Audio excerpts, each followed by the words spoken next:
Hello everyone, আসসালামু আলাইকুম। সবাইকে বিএম ইঞ্জিনিয়ারিং সলিউশনের পক্ষ থেকে স্বাগত জানাচ্ছি ডিয়ার লার্নার এন্ড ভিউয়ার্স। আজকে আমরা সুইচ গিয়ার অ্যান্ড প্রোটেকশনের ষষ্ঠ অধ্যায়ের কারেন্ট লিমিটিং রিঅ্যাক্টরের অধ্যায় থেকে একটা অঙ্ক নিয়ে আলোচনা করব বা অঙ্কটা সমাধান করবো, একটা অঙ্কের সমাধান করবো। ওকে, যেহেতু এই বইতে অনেকগুলো অঙ্ক আছে, বিশেষ করে এই চ্যাপ্টারে অনেকগুলো অঙ্ক, সবগুলো অঙ্ক আসলে দেওয়া সম্ভব না। যদি আপনাদের কোনো স্পেসিফিক কোনো অঙ্কের সমস্যা থাকে তাহলে অবশ্যই কমেন্টস করে জানাবেন, ওইটা বোঝানোর চেষ্টা করব। তা আমি প্রতি অধ্যায় থেকে 2-3টা অঙ্ক দেওয়ার চেষ্টা করছি। তা আমার মনে হচ্ছে এই অঙ্কটা একটু ইম্পর্টেন্ট, এই জন্যই এই অঙ্কটা আমি করার চেষ্টা করছি। ওকে, তো এখানে কী দেওয়া আছে? এখানে 3টা জেনারেটর প্যারালাল অপারেশনের মাধ্যমে ফিডারের সাথে সংযুক্ত আছে, বাস সিস্টেমের সাথে সংযুক্ত আছে। এখন এইটা হলো জেনারেটর এ বি সি, 3টে জেনারেটর প্যারালালে সংযুক্ত আছে, প্রত্যেকটাই একটা রিঅ্যাক্টরের মাধ্যমে ফিডারের সাথে সংযুক্ত। প্রথমটা আছে 30 MVA, পরটা 20 MVA, পরটা 15 MVA। 3টা জেনারেটর এর পার্সেন্টেজ অফ রিঅ্যাক্টেন্স 7.5%, এটা 8%, এটা 9%। আর এই যে রিঅ্যাক্টর তিনটে কিন্তু একই রেটিংয়ের, 30 MVA 10%, 30 MVA 10%, 30 MVA 10%। প্রশ্ন হলো এই যে বি জেনারেটর, এটার ফিডার এইখানে এফ বিন্দুতে ফল্ট হয়েছে, 3 ফেজ ফল্ট হয়েছে বা শর্ট সার্কিট হয়েছে। শর্ট সার্কিট হওয়ার পরে এই অবস্থায় শর্ট সার্কিট MVA কত, এটা আমার প্রশ্ন। ওকে, যেন আমাদের শর্ট সার্কিট বা MVASC শর্ট সার্কিট কত, প্রশ্ন হলো শর্ট সার্কিট MVA কত এই এফ বিন্দুতে ফল্ট সংঘটিত। ওকে, তো আমরা এখন কি করব? এই অঙ্ক সমাধান করার জন্য আমরা জানি কি বেস কেবি অথবা বেস MVA ধরে নিতে হয়। ওকে, তো বেস MVA ধর্ম কোনটা? যেহেতু এখানে সবগুলো সমান, এটাও কিন্তু 30 MVA, আর 30, 20 আর 15, তো আমরা জানি কি সবচেয়ে বেশিটা ধরে নিতে পারি আমরা। তো আমরা ধরছি বেস MVA, ধরি বেস MVA সমান সমান 30 MVA। ওকে, কেন 30 ধরলাম? 30 যেহেতু বড়, এই বেস MVA অনুযায়ী আমার সবগুলোর পার্সেন্টেজ অফ রিঅ্যাক্টেন্স বের করে নেব। আমরা কিন্তু এইখানে পৌঁছাবো শর্ট সার্কিটে MVA কত। কি বলতে পারি আমরা? বেস অনুযায়ী জেনারেটর অন এ এর পার্সেন্টেজ অফ রিঅ্যাক্টেন্স সমান সমান, আমরা জানি কি সূত্র কি আমাদের? MVA বেস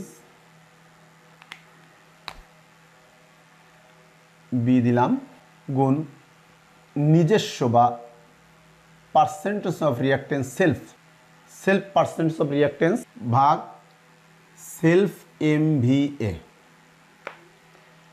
বা রেটেড। এটাকে আমি সেলফও ধরতে পারি বা রেটেডও ধরতে পারি। ওকে, আমরা যেহেতু অঙ্ক করছি আমাকে জানি, তাহলে পার্সেন্টেজ অফ রিঅ্যাক্টেন্স এ সমান সমান কী বেরোবে আমার? MVA বেস ধরছি কত আমরা? 30 গুণ এর নিজস্ব সেলফ বা রেটেড পার্সেন্টেজ অফ রিঅ্যাক্টেন্স 7.5, আর এর নিজস্ব MVA তো আছেই 30, তো 30 কাটলো, থাকলো কত? 7.5।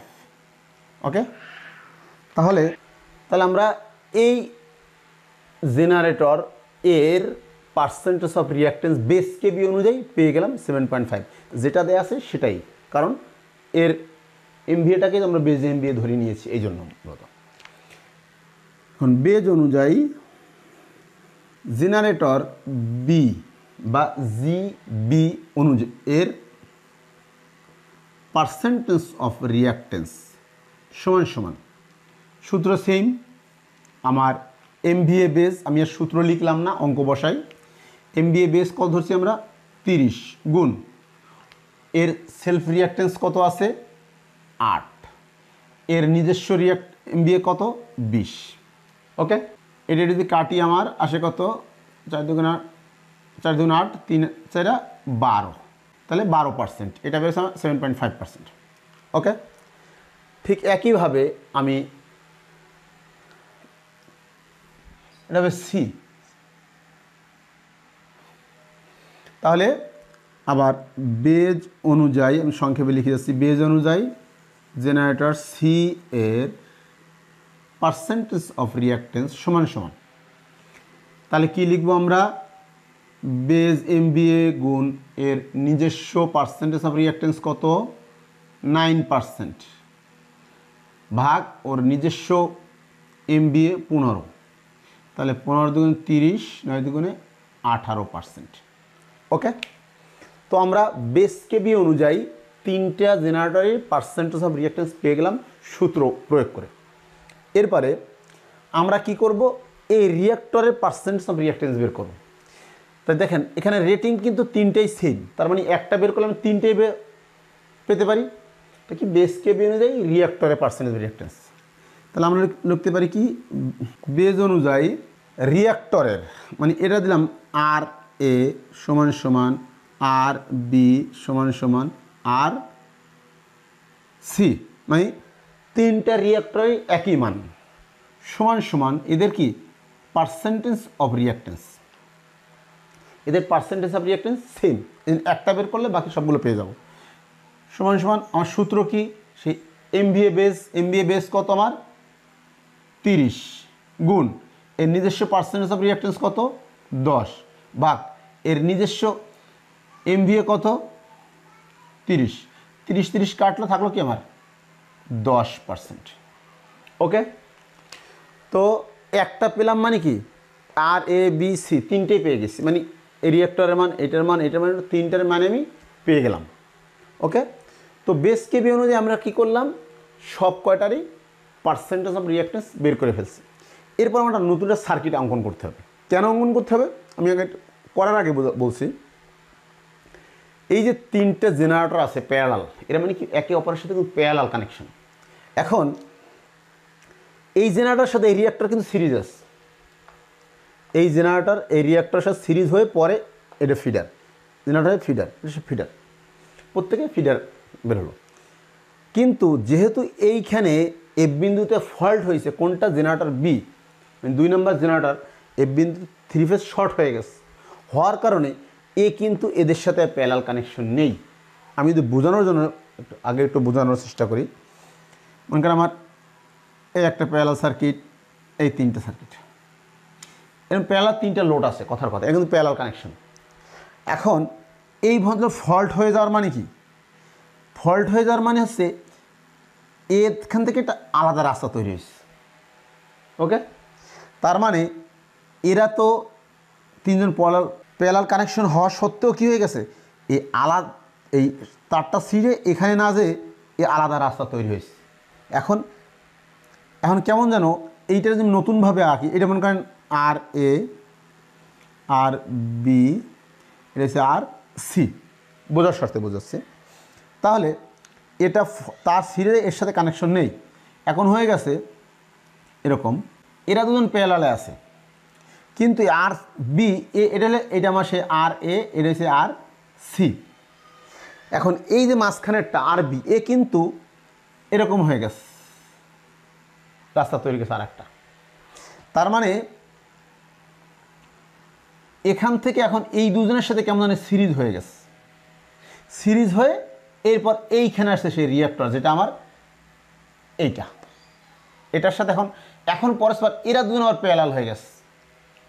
তার মানে এই জেনারেটর এবং এইটার এরা প্যারালাল হয়ে গেছে। আগে ছিল কি এরা সিরিজ আর এরা পরস্পর প্যারালাল, এখন এই পরস্পর সিরিজ হয়ে গেছে এবং এই রিঅ্যাক্টরের সাথে এই প্যারালাল হয়ে গেছে। কারণ কি, কারণ ওই ফল্ট হয়ে যখন 3 ফেজ শর্ট হয়ে গেছে তখন আর একটা নতুন পথ তৈরি হয়েছে। ক্লিয়ার?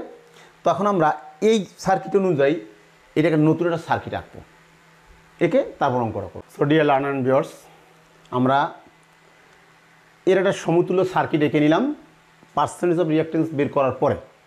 এখন এইটা হলো এ জেনারেটরের লাইন, এটা আমার এ জেনারেটরের পার্সেন্টেজ অফ রিঅ্যাকটেন্স বের হলো কত আমার 7.5, এটা লিখতে পারি 7.5%। আর রিঅ্যাক্টরে আছে কত আমার, প্রত্যেকটা রিঅ্যাক্টরে কত বের হলো আমার 10%, এর আমার 10%। একইভাবে সি, যেহেতু বি আমার ফল্ট হয়েছে কোনটা বি জেনারেটর, বি যে আমি সাইডে নিলাম, তাই সি জেনারেটরের মান আছে কত, এখানে আমার বের হইলো কত, সি এর বেরোচ্ছে 18%, এর জেনারেটরের পার্সেন্টেজ রিঅ্যাকটেন্স কত বের হলো আমার 18%, এই সে আমার 18%। আর সকল রিঅ্যাক্টরের তো 10% কমন জিনিস, তাহলে এখানে আছে কত 10%, এখানে আছে কত আমার 10%, আর এইটা হবে 12%।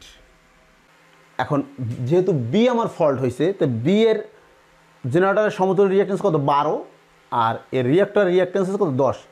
এই 10 এদের সাথে কি, এরা দুজন পরস্পর প্যারালাল, এ আর সি পরস্পর প্যারালাল, এর সাথে এ সিরিজ আছে, এই রিঅ্যাক্টরে 10 সিরিজে, কিন্তু জেনারেটর ফল্ট হওয়ার কারণে এ আবার প্যারালাল চলে গেছে কার সাথে, এর সাথে, মানে এরা দুজন সাধারণত এখানে কি এই জেনারেটর এবং রিঅ্যাক্টর সিরিজ, কিন্তু ফল্ট হওয়ার কারণে এখন প্যারালাল তৈরি হয়ে গেছে আরেকটা নতুন পথ হওয়ার কারণে। ওকে, তো এখন আমরা এই অবস্থায় এর সমতুল্য রিঅ্যাকটেন্স, জেনারেটরের নিউট্রাল বিন্দু থেকে এফ বিন্দু পর্যন্ত মোট পার্সেন্টেজ অফ রিঅ্যাকটেন্স আমার কত আসে, এটা দুজন আছে কি সিরিজ, তাহলে পার্সেন্টেজ অফ রিঅ্যাকটেন্স সমান সমান 7.5 প্লাস 10 প্যারালাল, সেই প্যারালাল আবার 18.18% প্লাস 10, এটা দুজন সিরিজ। ওকে, এদের সাথে যোগ আছে কে 10 এর সাথে যোগ প্যারালাল, আমি এটা মুছে নিচ্ছি, এটা 12, তার মানে এরা দুজন হওয়ার পরে এর সাথেই যোগ, তারপরে এলো আবার প্যারালাল। তাহলে আমরা ক্যালকুলেশন করলে কি দাঁড়ায়, এখানে হলে 17.5 প্যারালাল, এখানে আছে কত 28, 18 10 28, এটার সাথে প্লাস 10 প্যারালাল 12। এখন এদের দুজন প্যারালাল করতে হবে, তাহলে 17.5 ইন্টু 28 ভাগ 17.5 প্লাস 28 প্লাস 10 প্যারালাল 12। ওকে, তো এটা করলে আসে কত আমার, এটা করলে আসে আমার 10.77 প্লাস 10 প্যারালাল 12 সমান, আমি এখানে করি, তাহলে এখানে এটা করলে আসে 20.77 প্যারালাল 12। ওকে, এখন এরা দুজন আমার প্যারালাল, তাহলে আমি কি করব 20.77 ইন্টু 12 ভাগ 20.77 যোগ 12 সমান সমান 7.6%। ওকে, সো ডিয়ার লার্নার, আমরা এই সমতুল্য সার্কিটের টোটাল পার্সেন্টেজ অফ রিঅ্যাকটেন্স পেলাম কত, এটাই টোটাল সার্কিটের পার্সেন্টেজ অফ রিঅ্যাকটেন্স 7.6। এখন শর্ট সার্কিট এমবি আমরা বের করবো এখন এই অবস্থায়। তাহলে শর্ট সার্কিট এমবির একটা সূত্র আছে, আমরা জানি কি, এখানে করছি MVA শর্ট সার্কিট সমান সমান MVA বেজ ইন্টু 100 ভাগ টোটাল পার্সেন্টেজ অফ রিঅ্যাকটেন্স, এটা আমি টি ধরলাম। ওকে, টোটাল, তাহলে আমার ক্যালকুলেশন করলে আসে কত, আমার MVA বেজ হলো 30 ইন্টু 100 ভাগ 7.6, তাহলে আমার মানটা দাঁড়ালো 394.7। এটা আমার কি শর্ট সার্কিট এমভিএ, মানে শর্ট সার্কিট অবস্থায় এই সার্কিটটার এমভিএ, এটাই হলো আমার answer. So dear learner and viewers, আজকে আশা করি ক্লাসটা বুঝতে পেরেছেন। আর যদি কোনো স্পেসিফিক কোনো অঙ্কের সমস্যা থাকে, সমীকরণ সমস্যা থাকে, আপনার কমেন্টসে উল্লেখ করতে পারেন। আশা করি আমার যথাসাধ্য আমার যতটুকু জ্ঞান আছে আমি চেষ্টা করবো। ওকে, তো আজকে ভিডিও এই পর্যন্তই। সবাই ভালো থাকুন, সুস্থ থাকুন, আমার জন্য দোয়া করুন। সবার উজ্জ্বল ভবিষ্যৎ কামনা করে আল্লাহ হাফেজ, বাই বাই।